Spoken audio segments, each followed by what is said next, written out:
Tank हादसे का शिकार हो गया था। इस हादसे में भारतीय सेना के 5 जवान शहीद हो गए थे।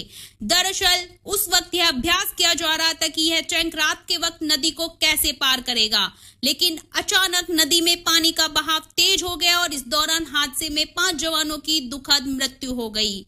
लेह लद्दाख के इलाके को लेकर नई जानकारी सामने आई है और एक नई चेतावनी भी जारी हुई है। मौसम विभाग कार्यालय की ओर से कहा गया है, लद्दाख समेत देश के उत्तरी भागों में मानसून ने दस्तक दे दी है, जिसके कारण नमी का स्तर बढ़ गया है। इसके कारण स्थानीय स्तर पर बारिश हो सकती है। लद्दाख में तापमान में तेजी से वृद्धि हो रही है, जिससे बर्फ और ग्लेशियर तेजी से पिघल रहे हैं। इसके परिणाम स्वरूप जो स्थानीय नदी नाला है उनका स्तर काफी बढ़ गया है। 5 से 7 जुलाई के दौरान लद्दाख के कई स्थानों पर तेज बारिश और बर्फबारी होने की संभावना है।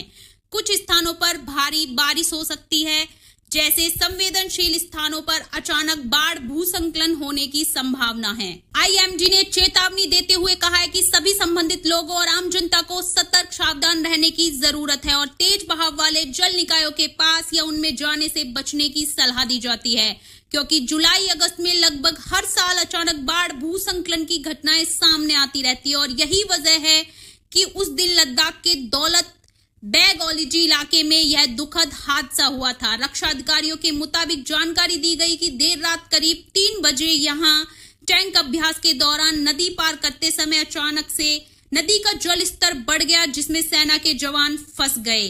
इस हादसे में सेना के 5 जवान शहीद हुए और 1 जवान को बचाने में सफलता मिली। अभ्यास के दौरान दौलत बेग ओलिजी में सेना के कई टैंक यहां मौजूद थे। इस दौरान LC के पास एक T-72 टैंक द्वारा रात में नदी कैसे पार की जाती है, इसका अभ्यास हो रहा था। इस जानकारी के मुताबिक ही अचानक नदी पार करते वक्त जल का बहाव तेज हो गया और जल स्तर भी बढ़ गया, जिसके कारण यह बड़ा हादसा हुआ। इसमें एक JCO समेत 4 जवानों की मौत हुई। बाद में सभी 5 जवानों के शव बरामद किए गए और उनको नियम के मुताबिक आखिरी विदाई दी गई। लेकिन जिस तरह से मौसम विभाग ने यह चेतावनी जारी की है, उससे एक बात साफ समझ में आती है कि इस वक्त लेह लद्दाख के इलाके में सेना कुछ ज्यादा ही चौकन्नी रहेगी और इस तरह के अभ्यास में आगे भी काफी ज्यादा सावधानी बरती जाएगी। आर्मी से जुड़ी इंफॉर्मेटिव वीडियो के लिए हमारे चैनल को सब्सक्राइब करें। जय हिंद, जय भारत।